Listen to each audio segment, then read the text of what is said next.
Cameraman Lalit के साथ Kumar Alok, DD news, Pataliputra.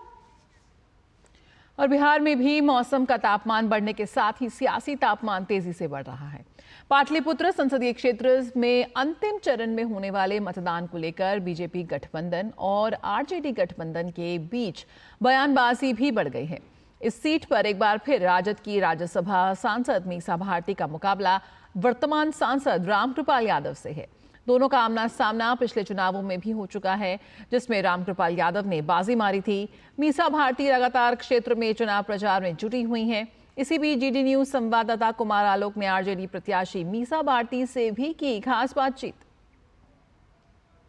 हमारे साथ पाटलिपुत्र से आरजेडी के उम्मीदवार मीसा भारती, जो परिचय की मोहताज नहीं है, हैक्टिक शेड्यूल है और उसके बावजूद ये अपने मतदाताओं से संपर्क कर रही हैं। मीसा जी, इस बार जो आपका इशू है, लगातार 2014, 2019 में आपने चुनाव लड़ा, इस बार क्या देखती हैं आप जनता के बीच?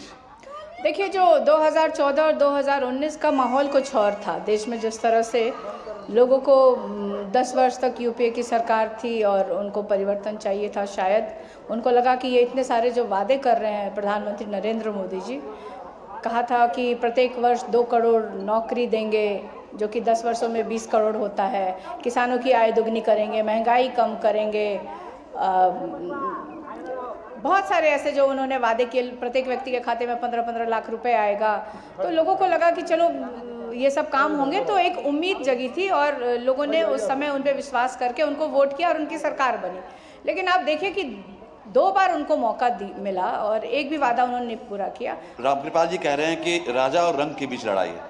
रामकृपाल जी या इस बिहार राज्य के सब लोग अच्छे से जानते हैं कि हम लोग जनता की सेवा करते आए हैं। वो मेरे पिताजी हों चाहे हमारे परिवार के, ये ज़रूर है कि मेरे पिताजी और मेरी माँ मुख्यमंत्री बनी, लेकिन इस राज्य के जो मालिक है, जो जनता है, उन्होंने उनको मुख्यमंत्री बनाया।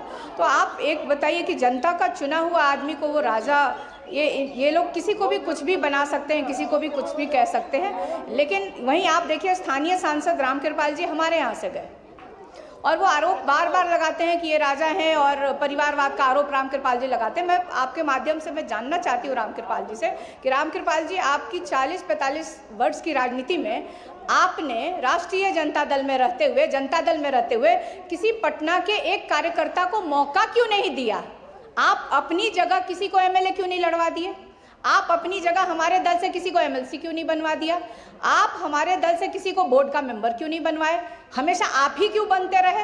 राज्यसभा भी बने तो रामकृपाल जी, पटना के किसी कार्यकर्ता को क्यों नहीं बनाया? तब उनको परिवारवाद याद नहीं आया। 2 टर्म जो रामकृपाल यादव रहे यहाँ पर, उनको आप कैसे देखते हैं? देखिए, आप यहाँ पूछ लीजिए, ये महिला हमारे 2 बार वहाँ रहे पाटलिपुत्र क्षेत्र में। एक जो मूलभूत सुविधा जो कहते हैं, पीने की पानी की व्यवस्था नहीं है और जनता के बीच में। और सबसे बड़ी बात है कि भाजपा के यहाँ पे बताइए 40 लोकसभा सीटें हैं बिहार में और उसमें से 39 सीटें जिता के भेजती है। एक भी सांसद ना तो वो अपने चेहरे पे चुनाव लड़ता है, ना अपने काम के बल पे चुनाव लड़ता है, वो मोदी जी का चेहरा दिखाकर। लेकिन इस बार मोदी जी को भी इस देश की जनता ने और खास तौर पे बिहार की जनता ने नकार दिया है। कैमरामैन ललित के साथ कुमार आलोक, डीडी न्यूज, पाटलिपुत्र। 24 के चुनौती में फिलहाल इतना।